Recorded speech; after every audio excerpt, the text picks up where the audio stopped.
Hello students, good morning to all of you.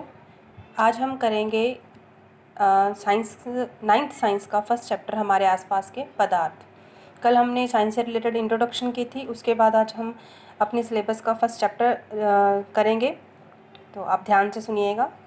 तो पहले बात है कि हमारे आसपास के पदार्थ। हमारे आसपास आपको क्या दिखाई दे रहा है? आपको अपने आसपास क्या दिखाई दे रहा है? चेयर, टेबल, फैन, दरवाजे, खिड़कियाँ, पानी, पत्थर, आकाश में बादल, तारे, रात को जो हम तारे देख रहे हैं, या रेत। तो ये सब चीज़ें पदार्थ कहलाती हैं, जो हमेशा हमारे आसपास रहती हैं। और इस तरह आप कह सकते हो कि हमारे चारों ओर उपस्थित चीज़ें पदार्थ हैं। तो सबसे बड़ी बात ये है कि इनका सबका अपना द्रव्यमान होता है। इन सबका अपना द्रव्यमान होता है और ये सब स्थान घेरते हैं। अब जहाँ पे हमने चेयर रख दी गई, उस पे उस चेयर ने अपना एक स्थान ले लिया है, उस टेबल ने अपना एक स्थान ले लिया है। तो इन्हीं को हम पदार्थ कहते हैं। तो जो हमारे दार्शनिक थे, जो हमारे बहुत पुराने, हमारे जिनको हम पुरख बोलते हैं अपने, वो दार्शनिक थे, उन्होंने पदार्थ को 5 मूल तत्वों में बांट दिया है। तो वो है वायु, जल, अग्नि, पृथ्वी और आकाश। तो ये जो सभी तरह की जो सजीव और निर्जीव चीज़ें हैं, सभी तरह की, चाहे वो जिंदा हो, चाहे वो सांस ना लेती हो, जिनको निर्जीव बोला गया है, तो ये सभी पदार्थ इन्हीं तत्वों से मिलकर बने हैं। तो ये सारे जो पदार्थ हैं इन 5 तत्वों से मिलकर बनते हैं। अब हम बात करेंगे कि पदार्थ का भौतिक रूप क्या है। पदार्थ के कण, मतलब जो हमारा पदार्थ है, हम जिनकी सबके पीछे बातें कर रहे थे, चेयर, टेबल, फैन, खिड़कियाँ, दरवाजे, तो ये क्या है? पदार्थ कणों से मिलकर बनते हैं। तो भौतिक रूप में पहला क्या है? पदार्थ कणों से मिलकर बनते हैं। ये एक चीज़ नहीं होती, छोटे छोटे कण मिलकर एक पदार्थ बनाते हैं। जैसे फॉर एग्जाम्पल कि जब हम पानी में नमक या चीनी को मिला देते हैं, अब पानी अलग पदार्थ है, नमक अलग पदार्थ है। जब हमने मिलाया तो हमने देखा कि चीनी या नमक है जो पूरी तरह वो घुल गया है। इसका मतलब क्या है कि जो पदार्थ के कण हैं, इनके बीच का जो स्थान है या इनके अंदर वो पर्टिकुलर चीनी या नमक के कण घुल गए हैं। तो आपके इसके लिए एक हम एक्टिविटी करते हैं, उसको ध्यान से आप देखिएगा। जैसे सपोज़ कीजिए मैंने ये पानी लिया। अब ये देखिए, ये पानी आप देख रहे हैं, ये जो पानी मैंने लिया है इसमें कुछ भी नहीं है, आपको अब कुछ दिखाई नहीं दे रहा। हमने क्या किया, इसमें नमक डाला। मैंने इसमें क्या डाल दिया? नमक डाल दिया। ये देखिए, ये नमक है, ये इसके अंदर डाला और इसको घोल दिया।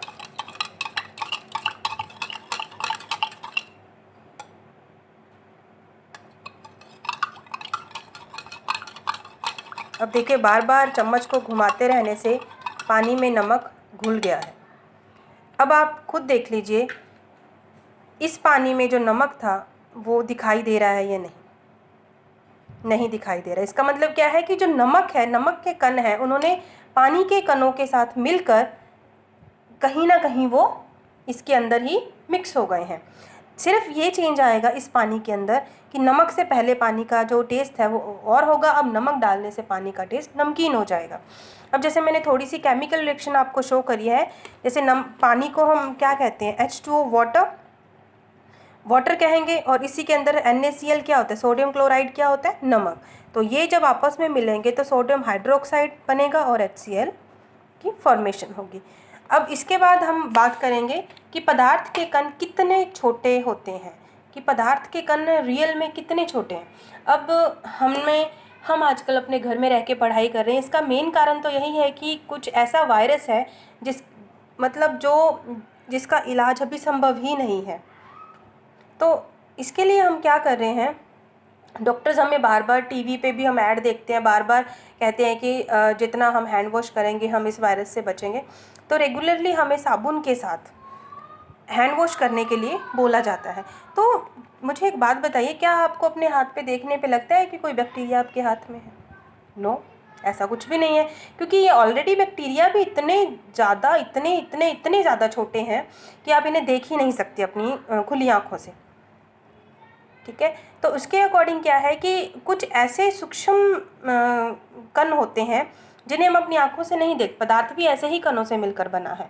तो बार बार आपको हैंड वॉश करने इसलिए कहा जाता है, कहीं ना कहीं जो बैक्टीरिया है या वायरस होते हैं वो आपके हाथ से मर जाए, सोप से या माइल्ड डिटर्जेंट से वो धुल जाए आपके हाथों से।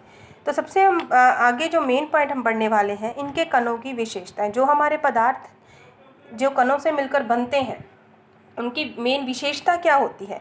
सबसे बड़ी बात होती है इनके बीच रिक्त स्थान होता है। जैसे अभी मैंने क्या किया था, पानी के अंदर नमक मिक्स किया तो नमक वहाँ से गायब हो गया, मतलब पानी के कणों के बीच में वो घुल गया। इसका मतलब क्या है कि इनके बीच में कोई रिक्त स्थान होता है। दूसरा, इनके कण बिना रुके गति कहते हैं। पानी जैसे अब हमने बात करी है कि जो पदार्थ के कण है वो बिना रुके गतिशील रहते हैं, मतलब उन सब में गतिज ऊर्जा होती है। जैसे अब मंदिर में अब आपके मम्मी पापा या आप हैं, मंदिर में आप अगरबत्ती या धूप लगाते हो तो उसकी सुगंध आपको सारे घर में मिलती है। तो वो मंदिर कहाँ किसी भी कोने में हो लेकिन उसकी सुगंध हर जगह फैल रही। इसका मतलब क्या है कि वो जो धुआं उठ रहा है उसके कण पूरी हवा के कणों में मिक्स होते जा रहे हैं, और जहाँ जहाँ हवा जा रही है वो कण वहीं जा रहे हैं। जैसे इसीलिए हमें अगरबत्ती की सुगंध हर जगह मिलती है। अब रसोई में मम्मा जो खाना बना रहे हैं उसकी सुगंध भी आपको अपने कमरे में बैठे मिल जाती है। तो ये सिर्फ पदार्थ के कणों के कारण ही, क्योंकि वो रेगुलर गति करते हैं। फिर पदार्थ के कण एक दूसरे को आकर्षित करते हैं। अब पदार्थ के कणों का आकर्षण है, आकर्षित होने के कारण ही ये पदार्थ एक के कण एक दूसरे से मिक्सअप होते हैं। फिर नेक्स्ट है पदार्थ के कणों में गतिज ऊर्जा होती है। अभी मैंने सेकंड पॉइंट आपको क्लियर किया है कि पदार्थ के कणों में गतिज ऊर्जा होती है। ये सेकंड जो पॉइंट आप देख रहे हैं ये और ये सेम अभी जो मैंने अभी आपको बताया है, क्योंकि ये गतिज ऊर्जा ही क्या करती है, उनको निरंतर चलाए रखती है। लेकिन एक बात आप ध्यान रखिएगा कि जब पदार्थ के कणों का तापमान बढ़ जाता है, मतलब उस पर्टिकुलर पदार्थ का तापमान बढ़ जाता है, तो उसकी गतिज ऊर्जा भी बढ़ जाती है। तो उसकी गतिज ऊर्जा भी बढ़ेगी। जब पदार्थ के कण का तापमान बढ़ेगा तो गतिज ऊर्जा भी बढ़ेगी। अब इसी तरह सपोज करो हमने गैस पे पानी रखा, उसको उबलने लग गया, मतलब क्या है, पानी जिन पदार्थ के कणों से मिलकर बना है उनका टेम्परेचर बढ़ गया। उनका तापमान बढ़ने के कारण ही क्या हुआ, उनकी गतिज ऊर्जा के कारण ही क्या हुआ, वो कण है बहुत तेज़ी से उसके अंदर, जैसे जैसे पानी उबलता जा रहा है वो कण भी तेज़ी से गति करते जा रहे हैं। अब पदार्थ के कणों में जो रिक्त स्थान है ये होने के कारण ही ये कण एक दूसरे से मिलकर इस क्रिया को विसरण कहते हैं। मतलब जो कणों के अंदर रिक्त स्थान होने के कारण ही एक दूसरे से मिलते हैं और मिलने के कारण ही एक विसरण की क्रिया को बताते हैं। विसरण की क्रिया का मतलब होता है एक पदार्थ का दूसरे पदार्थ में मिल जाना। आगे हम दो हमारे पास शब्द आए थे, एक तो गतिज ऊर्जा और दूसरा हमारे पास आया विसरण। तो गतिज ऊर्जा क्या है, काइनेटिक एनर्जी। तो पदार्थ के कणों में उनकी गति के कारण उत्पन्न हुई ऊर्जा को गतिज ऊर्जा कहते हैं। तो गतिज ऊर्जा मतलब पदार्थ के कण के गति के कारण जो उनके भागने से या उनके कणों के चलने से जो उनके अंदर ऊर्जा आती है उसे गतिज ऊर्जा ही कहा जाता है। आगे पदार्थ विसरण, दो या दो से अधिक पदार्थों के कणों का आपस में मिलना। जब पदार्थ के दो या उससे अधिक कण आपस में मिल जाते हैं तो उस प्रक्रिया को हम विसरण का नाम देंगे। तो ये दोनों डेफिनेशंस थी जो आई होप आपको क्लियर होगी होंगी। नेक्स्ट हम आज आगे करते हैं पदार्थ के कणों की अवस्थाएं। अवस्थाएं मतलब देखो हमारे घर में, आपके घर में, मेरे घर में, हम सबके पास कुछ ऐसी चीज़ें हैं जो जिनको हम दबा सकते हैं, जिनको हम नहीं तोड़ भी नहीं सकते, दबा भी नहीं सकते, या जिनके मतलब जो है तो सब पदार्थ ही जो हमारे घर में, लेकिन वो अपनी अलग अलग क्वालिटी, अपनी अलग अलग कैरेक्टर्स के कारण यूज़ में आते हैं। जैसे आप जिस चेयर पे बैठते हो क्या वो टूट जाती है बैठते? नहीं, वो ठोस में आ रही है। द्रव है, पानी बाल्टी है, उसके अंदर डिब्बा जाता है, आप हाथ लगा के निकालते हो तो उसके अंदर ईजिली हाथ चला जाता है क्योंकि वो द्रव है। गैस है, घर में एलपीजी है, घर में हम उस एलपीजी से अपना गीज़र वाला जो गीज़र है उसको ऑन करते हैं, हम घर में गैस से अपना खाना बनाते हैं। तो ये सब पदार्थ के कणों की अवस्थाओं के रूप हैं। 3 रूप हैं, ठोस, द्रव और गैस। तो ठोस रूप के बारे में आपको मेन बताऊंगी मैं। कहते हैं कि इनका आकार निश्चित होता है। अब ईंट है, उस पर हाथ मारो, क्या वो टूट जाएगी? नो, इसका अपना आकार है। अब जो टेबल है, ये चेयर है, इन सब का आकार निश्चित होता है। इनका आयतन होता है और ये स्थान घेरते हैं। सबसे बड़ी बात क्या है कि जो ये चीज़ें हैं इनका अपना आयतन होता है और ये स्थान घेरते हैं। जैसे पेन, पेंसिल, पुस्तक।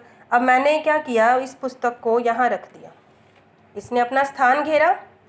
इसी तरह ये पेंसिल है, यहाँ पे पड़ी है, तो इसका अपना आयतन भी है और इसने स्थान को भी घेरा है। तो ये कहते हैं कि बल लगाने पर कुछ ठोस ऐसे होते हैं, कुछ ठोस ऐसे हैं जिनको बल लगाएं तो वो टूट जाते हैं, लेकिन वो अपना आकार नहीं बदलते। अब ये पेंसिल देखिए इस तरह पड़ी है, इस पर हमने बल लगाया, ये टूट गई है, इसने अपना आकार नहीं बदला, इसका साइज़ ज़रूर टूट के छोटा हो गया लेकिन इसने अपना आकार नहीं बदला, इसलिए ये सख्त होते हैं। अब कुछ ठोस बहुत ज़्यादा हार्ड होंगे तो वो इजीली टूटेंगे नहीं, लेकिन बल लगाने पर 1 2 3 4 बार बल लगाएंगे तो वो टूट ही जाएंगे। अब जैसे कुछ है जो अपना बल लगाने पर वो अपना आकार बदल लेते हैं लेकिन अपना रियल आकार में वापस आ जब आप बल हटा देते हो तो वो उस आकार से वापस आ जाते हैं। जैसे ये देखिए, ये एक हेयर बैंड है, मैंने इसको यहाँ से पकड़ा और ऐसे खींचा, ये देखिए खींच रहा है, लेकिन मैं जैसे छोड़ती जा रही हूँ ये अपने उसी आकार में वापस आ रहा है। ध्यान से देखिएगा, खींच रही हूँ, छोड़ रही हूँ तो वापस उसी आकार में आ रहा है। इसका मतलब क्या है कि ये जो रबड़ बैंड है ये ठोस तो है, लेकिन बल लगाया तो इसने अपना आकार बदला, लेकिन अपना आकार में निश्चित रूप में ये आ गया। अब सेकंड है स्पंज। अब ये देखिए, ये स्पंज पड़ी है हमारे पास, मैंने इस पर बल लगाया, ये देखिए आप देख रहे हैं, तो ये दबाव जो बल लग रहा है उससे इसके आकार में परिवर्तन आ रहा है, लेकिन ये वही उसी वापस अपने उसी आकार में आ गई है। तो क्यों? क्योंकि स्पंज के ये जो जिस पदार्थ से बनी है उसमें छोटे छोटे छिद्र होते हैं, और ये छिद्रों में क्या होता है, हवा होती है। जैसे हम बल डालते हैं वो हवा बाहर चली जाती है और जिससे ये अपने आकार में बदलाव होता है। इसके बाद हम नेक्स्ट करते हैं द्रव। द्रव में कोई निश्चित आकार नहीं होता, द्रव का अपना निश्चित आकार नहीं होता। अब एक गिलास पानी है, उसको आप कटोरी में डालो तो वो कटोरी का आकार ले लेगा, अगर आप उसे बड़े बर्तन में डालोगे उसका आकार ले लेगा, लेकिन इनका अपना आयतन निश्चित होता है। द्रव को जिस भी बर्तन में आप डालोगे वो उसी का आकार ले लेता है। मतलब जिस भी, अभी जो मैंने जैसे बताया कि पानी को चाहे आप ग्लास में डालो, उसी ग्लास के पानी को आप कटोरी में डाल दो तो वो उसका आकार ले लेगा। द्रव के कण स्वतंत्र रूप से गति करते हैं। जो द्रव के कण है इनकी गति स्वतंत्र होती है और इनके कणों में रिक्त स्थान अधिक होता है। ठोस की बजाय द्रव के कणों में रिक्त स्थान अधिक होता है। जैसे मैंने पहले भी बताया कि किसी बर्तन में पानी डाला या बाल्टी में पानी डाला, अपना हाथ आसानी से उसमें डाल सकते हो। ठोस के अंदर ऐसा कर सकते हो? नहीं कर सकते। तो आप लिक्विड के अंदर क्या करते हो, उसके अंदर अपना हाथ डाल दो, इसका मतलब क्या है कि उसके जो कण है वो दूर दूर होते हैं, लेकिन वो ठोस से ज़्यादा दूर होते हैं, ठोस के पास पास होते हैं। जैसे उदाहरण है जल है, दूध है। आगे गैस। अब जो गैस है, आपने सुना ही होगा एलपीजी गैस, सीएनजी गैस जो गाड़ियों वगैरह में डलती है, कंप्रेस्ड नेचुरल गैस है, स्पीडित प्राकृतिक गैस बोलते हैं इसको हिंदी में। और जो एलपीजी है वो लिक्विड पेट्रोलियम गैस होती है। ये हमारे जो गैस के सिलेंडर्स आते हैं, जो गैस के मतलब हमारे चूल्हे पे लगते हैं किचन में, जिनसे हम इजीली खाना बना सकते हैं। तो ये इनमें स्पिंडन होता है। स्पिंडन का मतलब क्या है कि जिस भी बर्तन में इसे डाला जाता है और ऊपर से इसकी नोक बंद होती है तो ये उस बर्तन पर दबाव डालते हैं। अब एलपीजी है, सीएनजी है, और इनमें विसरण की मात्रा भी बहुत अधिक होती है। अब कई बार कहते हैं कि गैस सिलेंडर है या घर में लीक हो रहा है तो हमें पूरे घर में पता चल जाता है कि कहीं ना कहीं लीकेज हो रही है, इसीलिए इसकी नोब को बिल्कुल कस के पकड़ा जाता है। आपने कभी सिलेंडर, चूल्हे पे जब सिलेंडर आप फिट करते हैं तो उसमें एक छोटी सी पतली सी नोब होती है, उसको आप हल्का सा टर्न भी करोगे तो एकदम से गैस बाहर आएगी, वो उसके स्पीडन को दिखाती है। क्योंकि इसके कण है बहुत ही तेज़ी से गति करते हैं और इनकी गति हमेशा अनियमित होती है, इसलिए इसकी गंध बहुत जल्दी हर जगह फैल जाती है। और जैसे एलपीजी है, गैस भरा बैलून। अब हमने क्या किया, एक बैलून में अगर गैस मतलब हमने अपने मुंह से उसमें हवा भरी तो एकदम से छोड़ेंगे तो वो उड़ता हुआ वापस नीचे गिरेगा। तो वो उड़ क्यों रहा है? क्योंकि उसके अंदर जो हवा है उसका दबाव पड़ा और वो ऊपर से फिर नीचे आया, जब उसके अंदर से वो जो हवा है, वो एयर है, वो निकल चुकी है। तो आज हमने बच्चे ये किया है कि पदार्थ के कणों की अवस्थाएँ की हैं, उनकी विशेषताएँ की हैं, उनके भौतिक गुण किए हैं। तो आपने ये सब रिवाइज़ करना है, समझना है और अपनी कॉपी पे नोट भी करना है। और इससे रिलेटेड जो क्वेश्चन आंसर्स हैं वो आपको इसके पढ़ने के बाद मिलेंगे। धन्यवाद।